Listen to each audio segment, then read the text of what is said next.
Hello, everyone. Welcome to Developing Palates. I'm Aaron Loomis coming to you from the Drew Estate Studio. With me today is Jiunn, Seth Geisen from the Villiger Cigar Studios, John McTavish. How you doing, guys? Doing well, man. It's a Villiger Cigar Studios. We're doing a Villiger review, so I'm pumped. I'm pumped up. That's right. Pumped That's up. right. So speaking of, we're talking about the Villiger TAA 2022. Cigar is a Toro 6x52. Comes out of the La Zona factory in Nicaragua. You don't see that every day. Wrappers, Mexican San Andres, binder and filter from Nicaragua, blended by Hector Alfonso. Price point is $10, and the cigar was released in May of 2022. So with all that out of the way, June, what was your overall experience like with this cigar? I thought it was really good. It's to me this is um like undeniably La Zona. And also with that said, I taste like Hector blended influence because I feel like some of the stuff that La Zona does that's maybe not so Hector focused is could be a bit too, how do I put it? It's like too much of a concentration of like really intense flavors. Like, and then it could get harsh and charred and bitter very easily. So, Junior, saying there's a little bit of Hector in every puff. Is that There's yes. all right? A little warmth. More? I just I just pictured there might be. Anyways, yeah, sure. But yeah, this was, it had that, that initial spice pop that I like. There's a meatiness to the cigar. It has a nice barnyard. It was naturally sweet, creamy. Yeah, it was really well blended. I really like these. All right, Seth, what were your thoughts?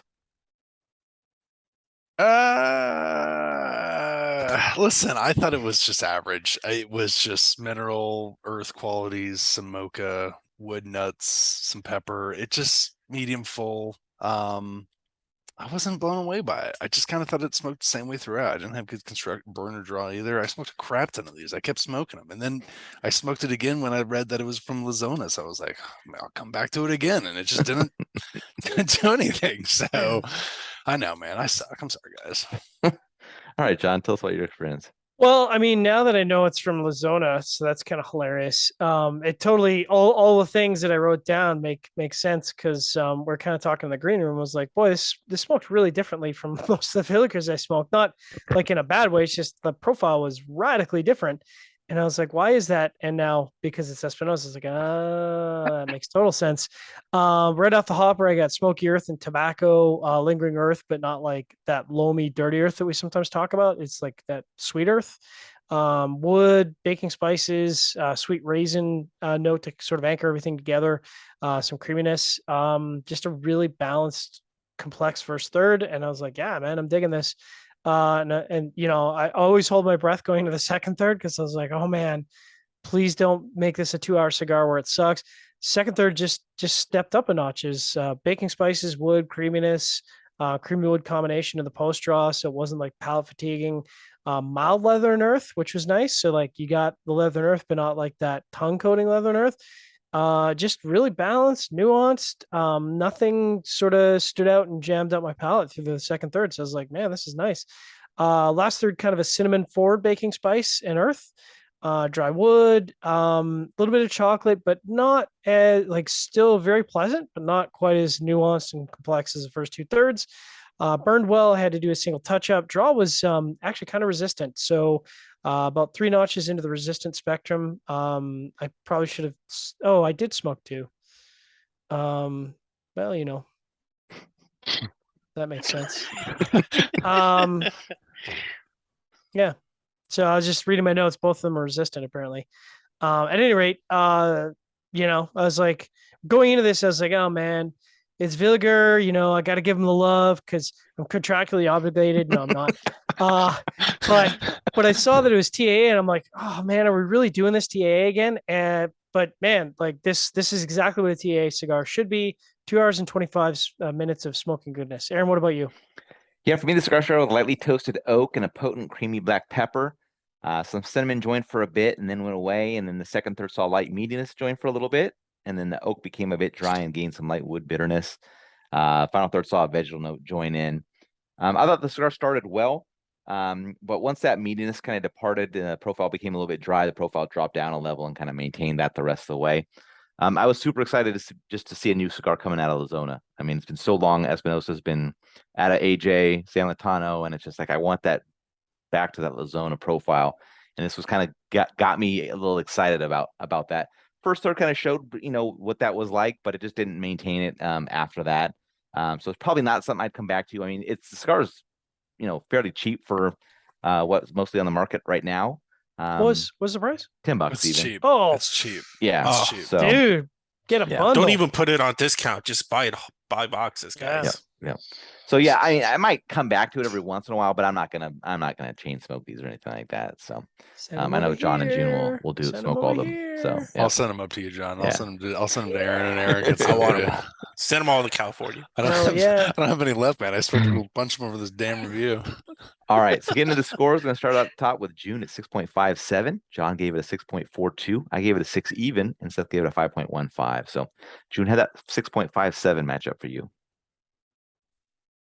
Bull shark approved. I mean, it's good. All right, John, 6.42. It's a little low, and the reason it's low is because of the draw. I think flavor profile wise, this is definitely a 6.5 plus. So don't let the 6.4 fool you. This is definitely a surgeon authenticated buy. My 6 even matches up well. I mean, it was an above average flavor profile. I had really good construction. I also had a little bit of a wavy burn, but that didn't have any effect on the smoking experience at all. I just needed that dryness to not show up and maybe kind of keep that cinnamon note, keep that meatiness kind of going on a little bit longer, and I'd be in on it. So yeah. All right, Seth, 5.15. Man, it was just average. Pre-light, first, second. I mean, just final. How The about draw that was orange, good. huh? You like that orange wrapper? It does Made me pop. think You of- like that orange, huh? Ah, Mhm. you like that orange, man? Every time I Huh? went to pick it up, I thought I was picking up a Rocky Patel, man. I mean, honest to God, it looked like, Ooh. dude, you can't tell me. Rocky With those Patel. Yeah, it silver, totally looks like the sun grown. Yeah. thank you. With those Yeah. silver and Oh. Oh oranges, yeah, 100% looks like if you're sun-grown. not I'm seeing, surprised it wasn't a Yeah, CFP. yeah. Listen, Hey, you just I fucked had- that up for me. dude, I had a bunch of them, and then Aaron sends one because Aaron sent us some, and I'm like, Why you saying at Rocky first Patel? I was like, did Rocky Patel do a new fucking orange thing? Like, like he always does a purple or something. Like, and I know he loves, like, isn't he a Packers fan? But he's never done like a green thing or something like that. Yeah. And I was like, what the fuck are we doing with this orange thing? And then I was like, another one of these Villigers. So yeah, that's where I was at. All right. Any other final thoughts? So as you said, man, so first of all, I think it's great that I didn't know it came out of Espinosa, but like the fact that it does made so many things clear about the review. But like you said, I would absolutely be floored if they do some more projects out of Lazona, because yeah, that's a winning combination for me. What made him pick Lazona? That's what I'm It curious does seem about. like an interesting Yeah, because they're they're like kind of a rotating smaller factory factory. things with some of their cigars, and I think they're just kind of rotating around and trying things out. Were they pulling the Justin Andrews? Yeah, Yeah. Think they'll do Nico Sueño next? I don't think that will happen. Probably not. Not But many it'd be go there. nice. No, because Yeah. they don't got time for that sort of Yeah. nonsense.